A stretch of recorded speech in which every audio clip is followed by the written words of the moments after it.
Cronin-Penney model or KP model. Okay. Behaviour of an electron in a periodic potential means एक electron कैसे behave करेगा इन a periodic potential, वो अभी हम क्रॉनिंग-पेनी model में देखेंगे.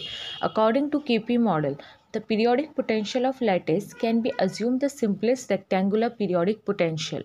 तो इस मॉडल के अकॉर्डिंग हम यहाँ पे जो पीरियोडिक पोटेंशियल है उसको कंसीडर करते हैं as a rectangular periodic potential up to a certain limit because the potential describes many important characteristics of the quantum behavior of valence electron. So basically हम यहाँ पे जो सिंपल हमारे पास पीरियोडिक पोटेंशियल है उसको हम कंसीडर करते हैं as a rectangular periodic potential, और इस रेक्टेंगुलर पोटेंशियल को हम एक सर्टेन लिमिट पे रखेंगे क्योंकि हम जानते हैं कि because potential describe many important characteristic of quantum behavior of the valence electron, क्योंकि ये जो यहाँ पोटेंशियल है वो बहुत सारी क्वांटम बिहेवियर को रिप्रेजेंट करता है या शो करता है. जैसे कि हमारे पास एक पोटेंशियल है, या हमारे पास एक पोटेंशियल है 0 से a के बीच में, यहाँ पे कोई पोटेंशियल नहीं होगा. As a form of rectangle इसको शो करेंगे. तो ये फर्स्ट रीजन है और ये सेकेंड रीजन है. 0 to a, यहाँ पे जो डिस्टेंस है वो a है, फिर यहाँ b हो जाएगा, फिर a और फिर b अल्टरनेट में चलता रहेगा. यहाँ पे b और इस जगह पे ये यहाँ पे एक हाई पोटेंशियल है और वो पोटेंशियल है बी नॉट. कब? From -b to 0 potential v not. फिर वापस से यहाँ पे a डिस्टेंस आ जाएगा, दैट -b to -a, यहाँ पे पोटेंशियल विल बी 0. सो जब भी हम a वाला केस लेंगे तो पोटेंशियल विल बी 0. तो यहाँ पे हम सिर्फ 2 रीजन कंसिडर करेंगे, first and second, because for another one the chain continues. Mathematical representation of potential is as Vx equals to 0. कब? जब वो रीजन 0 to a के बीच में होगा, 0 x and a. And V naught when -b less than x less than 0. इस बीच में हमारे पास जो पोटेंशियल होगा वो होगा V not. That is equation number 1. We know that the time dependent Schrödinger equation is, so हम बात करें अगर टाइम इंडिपेंडेंट Schrödinger equation की, it will be d square psi x upon dx square plus 2m upon h cut square e minus v of x psi of x equal to 0.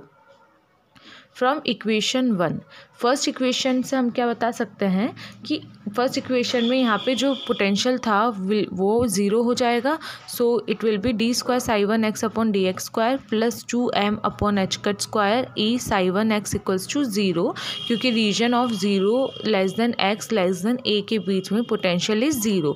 So that's why we have put v of x as 0. So this is equation number 2.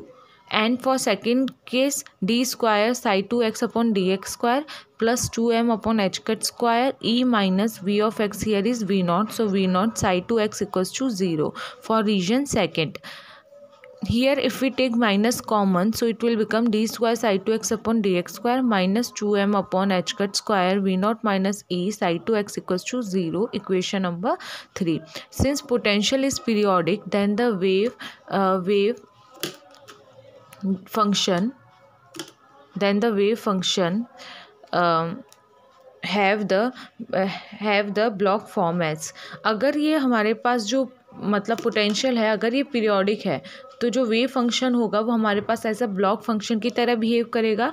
That means psi of x can be written as e की power iota k x and u of x. So we can write equations as psi 1x is written as e की power iota kx and u1x, which is equation number 4.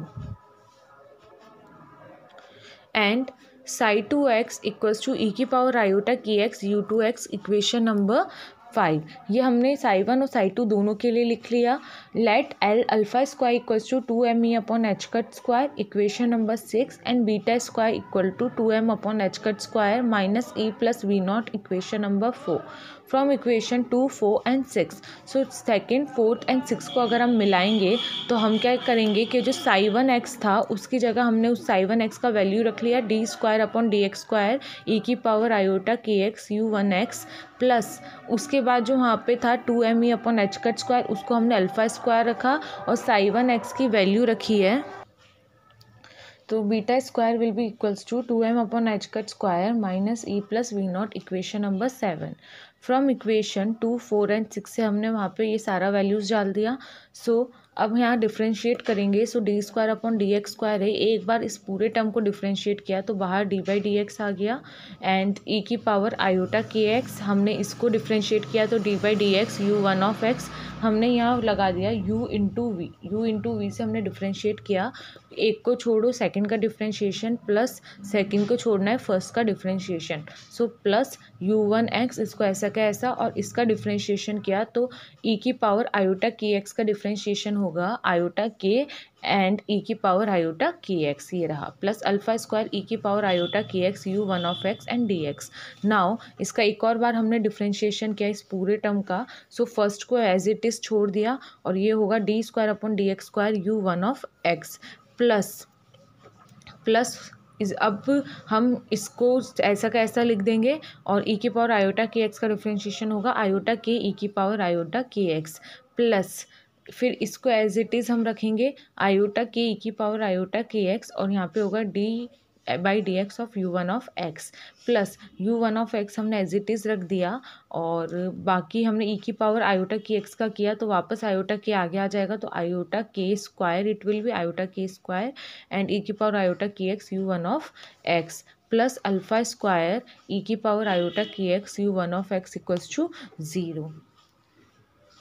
So basically हम यहाँ पे देखेंगे कि ये value और ये value एक दूसरे के इक्वल है। So it will become 2 iota k e की power iota k x d by d x u one of x and here it is e की power iota k x d square upon d x squared u one of x plus 2 iota k e की power iota k x d by d x u one of x plus यहाँ पे होगा iota squared is -1, here iota square is -1, so it will be alpha square minus k square, alpha square minus k square e की power iota k x u one of x equals to 0। So d square हम यहाँ पे ई की power iota k x सब में common है, सो ई की power iota x सब में कैंसिल आउट हो जाएगा। सो हमें मिलेगा d square upon d x squared u one of x plus 2 iota k d by d x u one of x plus alpha squared minus k squared u one of x equals to 0, equation number 8। Similarly from equation 3, 5 and 7 as it is अगर हम इस beta square को रख के और side 2 का value रख के जब हम इसे सॉल्व करेंगे तो हमें अनदर इक्वेशन मिलेगी d square upon d x squared u two of x plus 2 iota k d by d x u two of x minus beta squared plus k squared u two of x equals to 0, equation number 9। ये equation हमें मिल जाएगी। हमको बस इतना सा करना है कि हमारे पास ये जो मेन इक्वेशन थी ये सेकेंड वाली साइड 2x, इस इक्वेशन के अंदर हम यहाँ पे साइड 2x का वैल्यू सब्स्टिट्यूट करना है और ये जो वैल्यू है इसको बीटा स्क्वायर के इक्वल रखना है।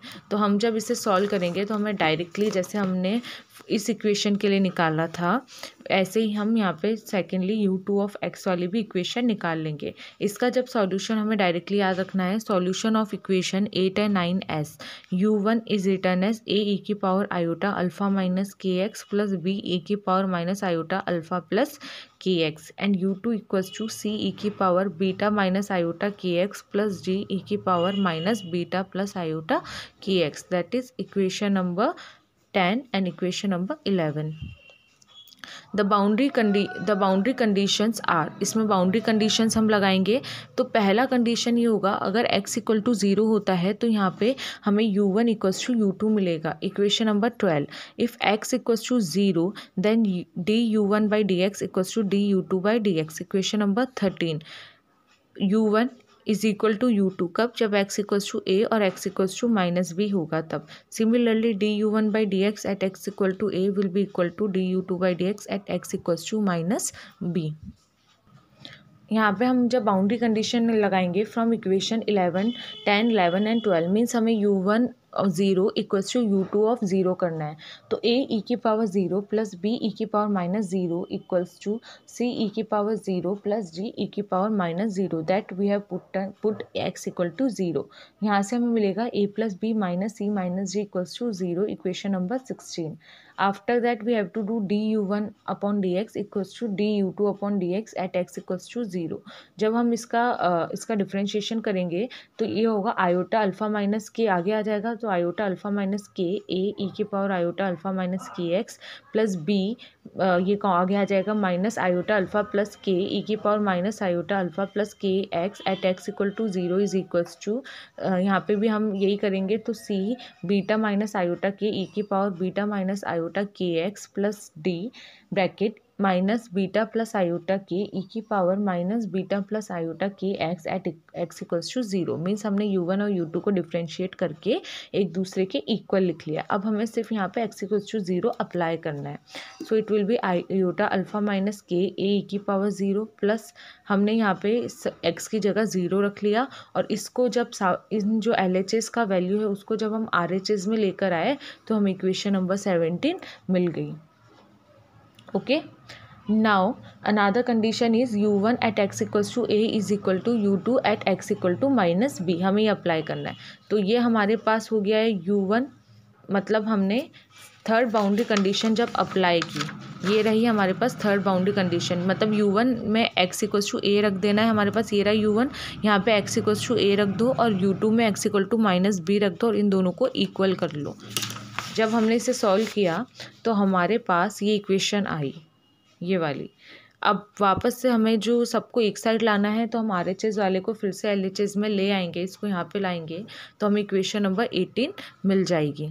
Equation number 18 we get. Okay, now from equation 10, 11 and 15 अब हमें इनका जो डिफ्रेंशिएशन है इस इक्वेशन का, इक्वेशन नंबर 18 का हमें डिफ्रेंशिएशन करके उस डिफ्रेंशिएशन को करने के बाद x इक्वल टू a और x equals to minus b को इक्वल करना है, जो हमारे पास लास्ट बाउंड्री कंडीशन है। तब हमने जब लास्ट बाउंड्री कंडीशन निकाली तो लास्ट बाउंड्री कंडीशन से हमें इक्वेशन नंबर मिली है equation number 19। After getting all this equations by applying the boundary conditions, equation 16, 17, 18, 19 can be solved by using the determinant of the coefficients of constant। okay, a b c d is equal to 0, that is, तो हम यहाँ पे इसको matrix form में solve करेंगे। Coefficient ले लेंगे, यहाँ पे a का coefficient 1, b 1, c -1 and d -1, so it is written as 1 1 -1 and -1।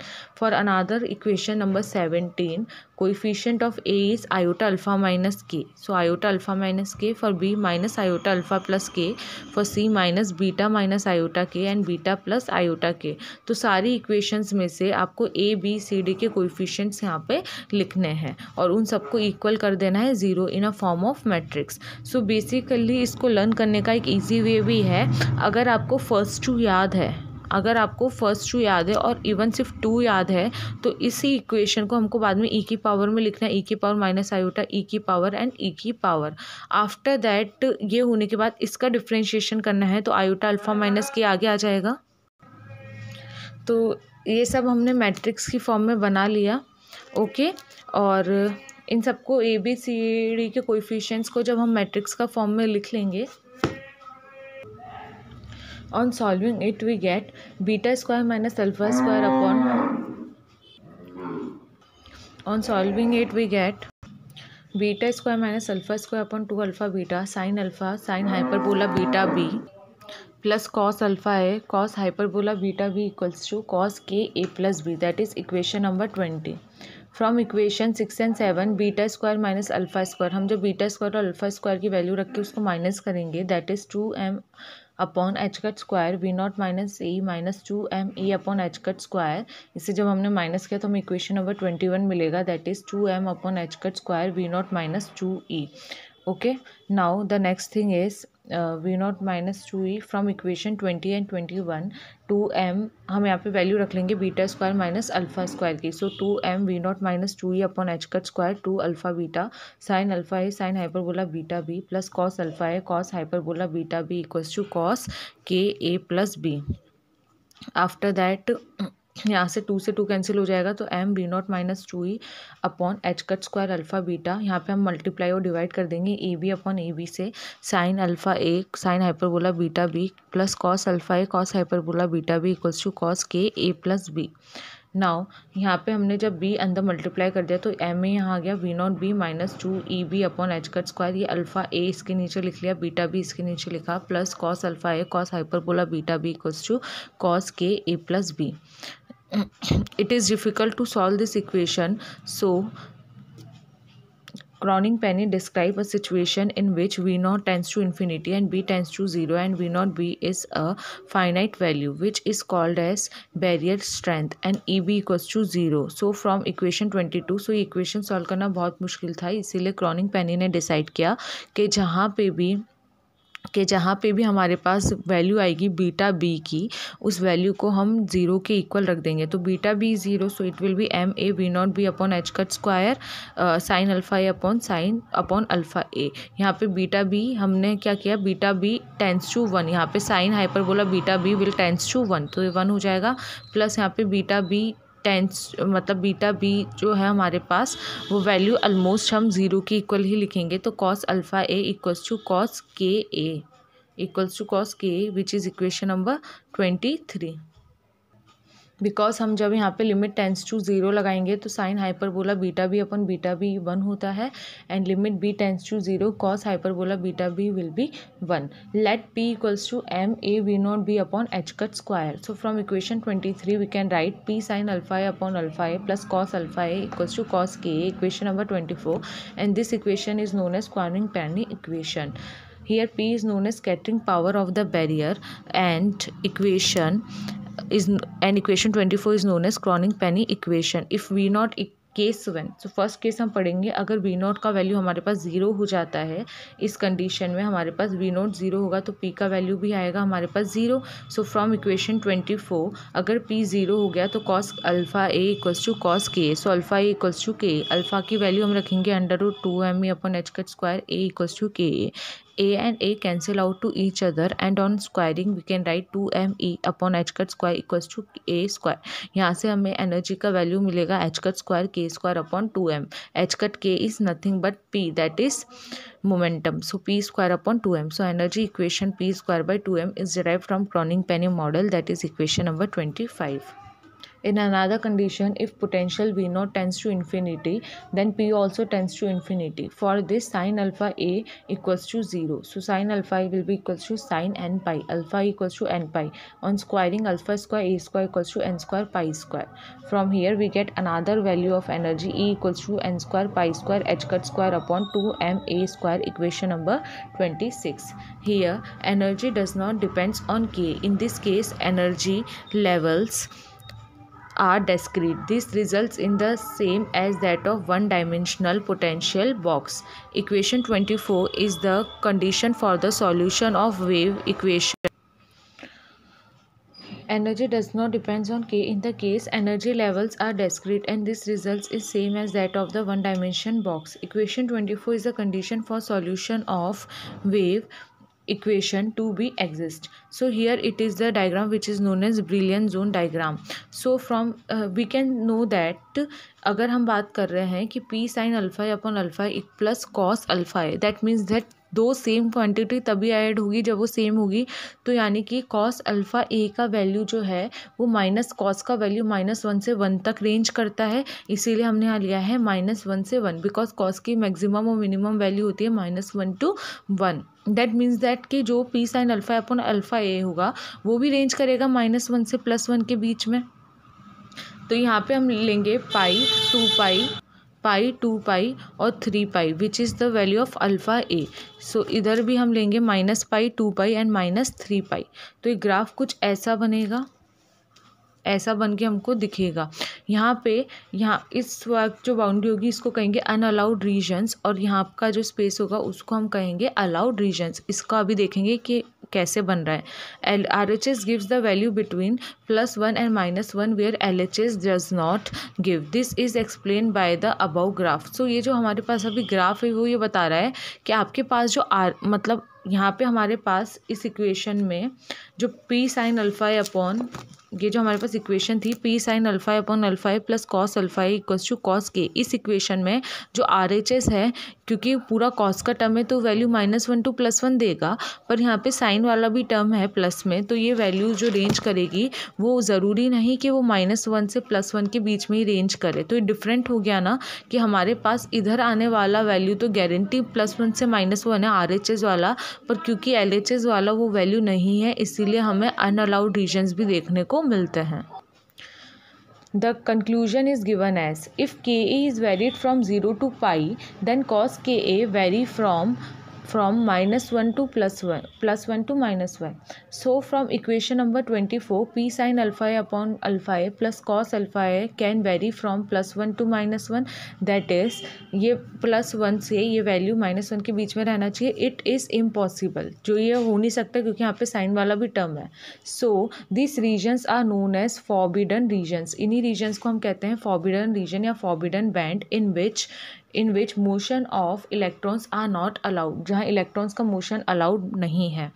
Okay, these regions are shown by the graph by marked regions. ये regions graph में show करते हैं as a marked regions, and the other regions which are not marked, जो marked नहीं है, are known as allowed band.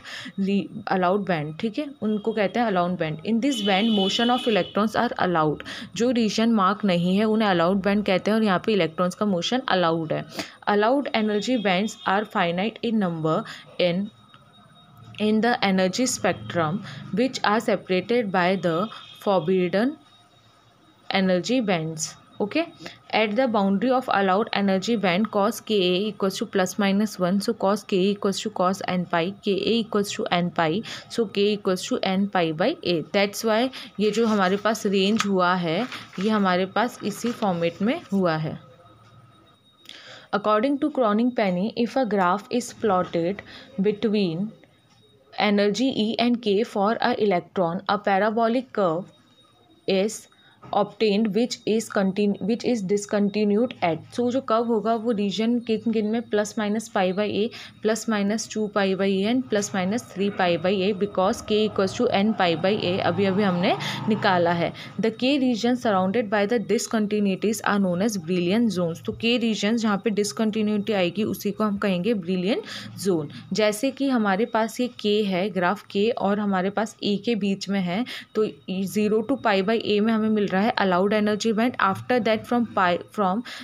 After that इस region में मिलेगा forbidden energy band, and from this that is from -π/a to -π/2 and π/a to 2π/a we get allowed energy band. For moving electrons in one dimensional monoatomic lattice, the region from -π/a to π/a is known as first Brillouin zone.